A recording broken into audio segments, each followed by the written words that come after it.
They ignored the fact that you got chartered flights because of this girl. They ignored the fact that ratings were going through the roof because of this girl.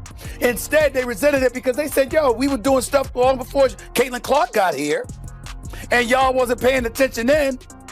But now, the young white girl comes along, and y'all want to sit up there and shower all of this praise and all of this attention that was earned before she ever came along. The resentment is understandable, but it's not about Caitlin Clark. It's about what she represents. My point is, grow up. Just when you thought the WNBA was finally coming together and prepared to ride the Caitlin Clark rocket ship to serious money and sports relevance, they tripped over their own shoelaces. Yes, the league's one-woman rating machine, Caitlin Clark, just ended up on the injured list. Indiana Fever announced that star Caitlin Clark will be out at least 2 weeks with a left quad strain. Clark reported some pain in her leg Saturday after the team's loss to the New York Liberty. She subsequently underwent an MRI and was diagnosed with the strain on Monday. Talk shows are going crazy right now, and basketball fans are going completely crazy over the WNBA bullies, Commissioner Kathy Engelbert and especially Angel Reese, who still believes that people watch for her. If you agree with Steven, he's nearly floating from his wrath. Let's go. Baby goat over baby giraffe remark below. Clark was the WNBA's Rookie of the Year last season and a first-team All-WNBA selection. So far, she's averaging 19 points and a league-leading 9.3 assists through 4 games this season. I could give a damn about that last part. I don't care about her leading the league in assists. I don't care about the points that she's averaging because I already know that the young lady can ball. She is special.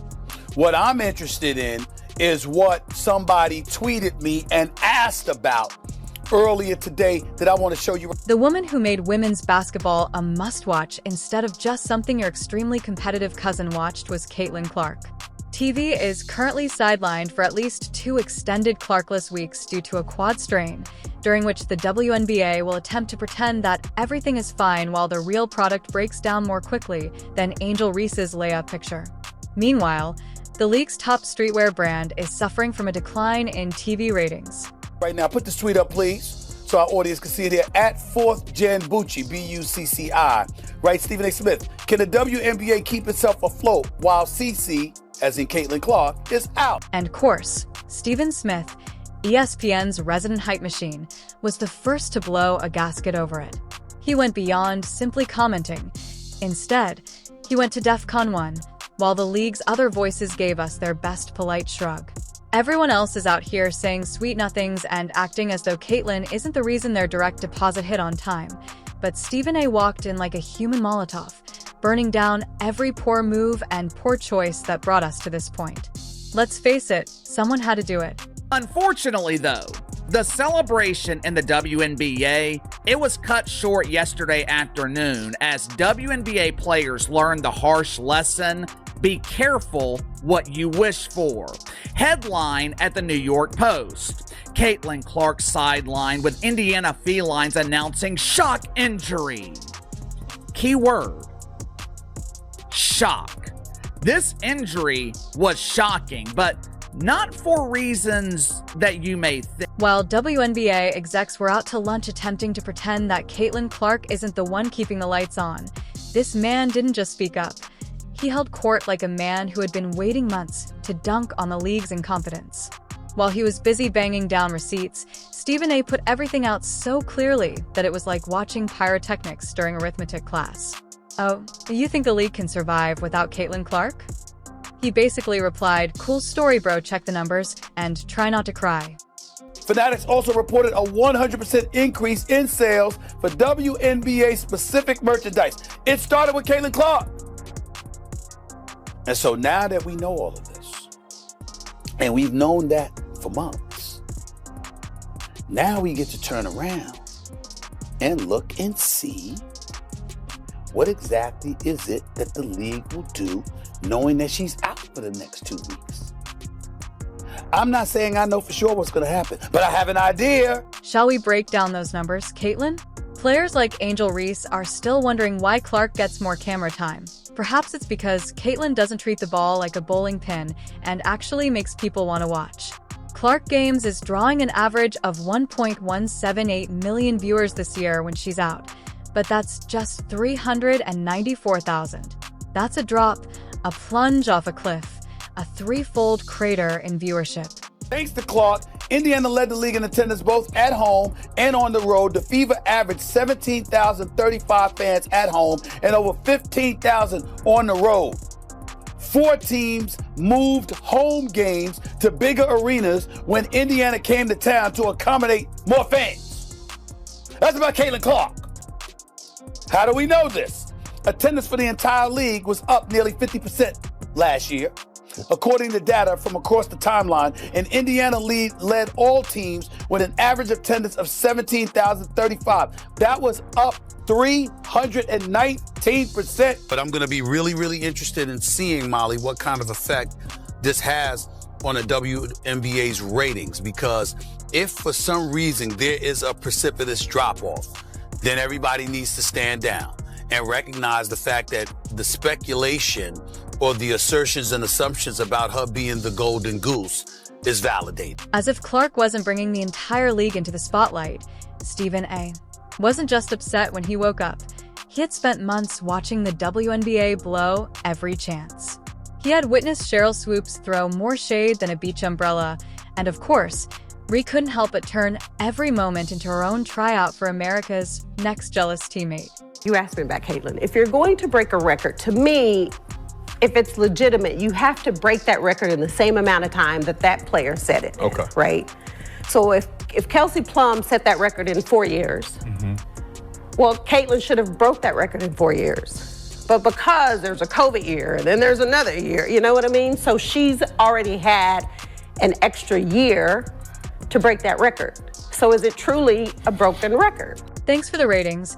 I guess it's like finding a genie in a bottle and wishing for a slightly larger bottle, is how Commissioner Kathy Angel Burke sums up her entire approach to Clark. Since Clark is no longer playing, Stephen A. is essentially shouting from the rooftops, "I told you so." And to be honest, he's earned it. I noticed when you're asking about Caitlin a lot, you bring up other rookies as well.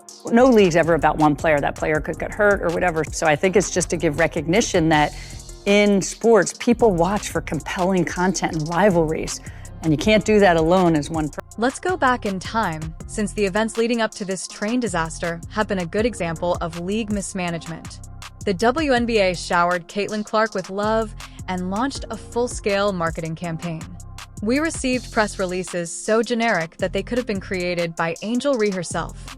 It was as if the league was afraid to admit that one player was doing more for the brand than 10 years of teamwork.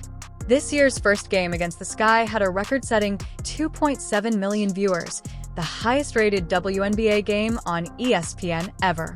Even the NBA raised an eyebrow because it wasn't a fluke. This was the arrival of a generational star.